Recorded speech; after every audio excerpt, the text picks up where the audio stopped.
sun go down, we run the city. Fear the angels, but the demons with me. When the sun go down, best believe it. Slang through the streets is undefeated. When the sun go down, ooh, it get wild, baby, wild, baby, wild, baby. Don't you ever try to move me. You best salute me. It's in the bloodstream. We're feeling Rakudushis. The compound, the lesson, the lies, the deception, the FBI's weapons, the punishment, detention. And I just want to free you from this slave shit. So murder is the case that we're faced with. When the sun go down. Oh man, guys, I just recorded 9 videos before this one, 4 sister videos, 5 if loving you is wrong videos. Now I have this one and 1 more Ruthless video to do, unless something random pops up between now and when if loving you is wrong actually airs, but I doubt it. So if you could bear with me, please give this video a thumbs up by the time it's over. You know, if you like the video, comment your thoughts on the topic at hand.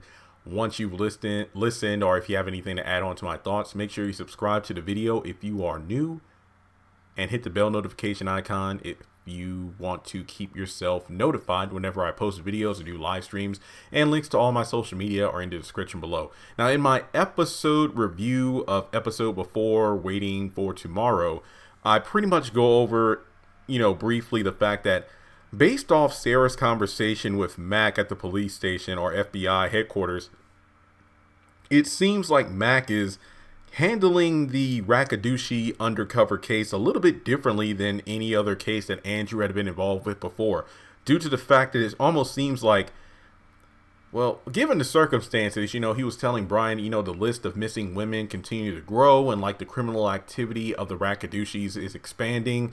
So really they need to shut this thing down as soon as possible, not to mention get Andrew out of there because he may have been compromised. So it seems like, he's throwing his biggest guns at this problem, but it's not being solved. So all that's to say, that doesn't seem like unusual behavior for someone who's in command of a, system like, the FBI going undercover and bringing criminal activity to justice. However, just based on how Sarah was telling Mack how he seems very cold, and it's almost like, his personality is somewhat shifted. And no, let me just say it this way. I do not think Mack is involved with the Rakudushis at all. I'm just saying that maybe when you think about it, you have Sarah who's upset because her husband is potentially in danger and she doesn't know anything about what's going on. That's not to say in previous undercover cases, Mack would have told Sarah every single detail about her husband's whereabouts, but at the very least, she wasn't being kept in the dark to the extent that she's kept now, because it's been what? Oh gosh. I don't want to mess this up because I believe it was said Andrew has been in the cult for like 3 months. I know it's only been 4 episodes, but a lot of stuff has happened. 3 months. And the last time they've had correspondence with him has been, 3 weeks? And I think that was the video that Lynn was looking at, when he's walking through the compound, talking about how, yeah, everybody here seems happy and whatnot, but I'll keep in touch. And that was the last time they've spoken to him. So Sarah probably lost contact or any kind of information about Andrew's whereabouts about 3 weeks ago as well.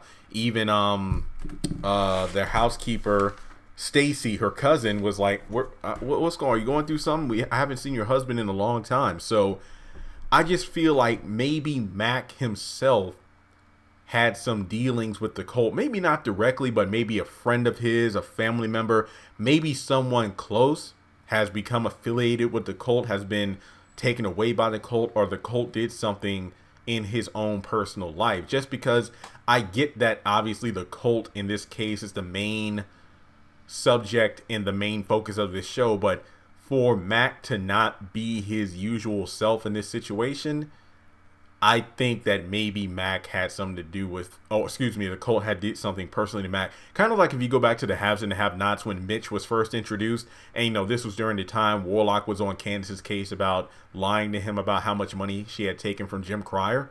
And, Mitch was telling, Benny, like, hey, watch out for that dude. I don't trust him. Like, why? And we don't know exactly what the beef was between Mitch and Warlock. And correct me if I'm wrong, but did we ever find out what the beef was? I mean, I always assumed back in the day, like, maybe Mitch was part of a rival gang, or maybe Mitch and they had like a bad drug deal together or something. But I think maybe it has to do with the fact that Mitch is a Malone. Warlock is aware of that, and obviously that gang isn't really on good terms with the other gang, so that could be a potential reason why. I don't know for sure, but all I know is that when it comes down to Mack, his demeanor obviously has changed for a reason, and I think it might have something to do with the cult itself. So we're only 4 episodes in, but also another thing I need to point out, he wasn't that concerned about letting Lynn go undercover at the cult, because remember, like episode 1,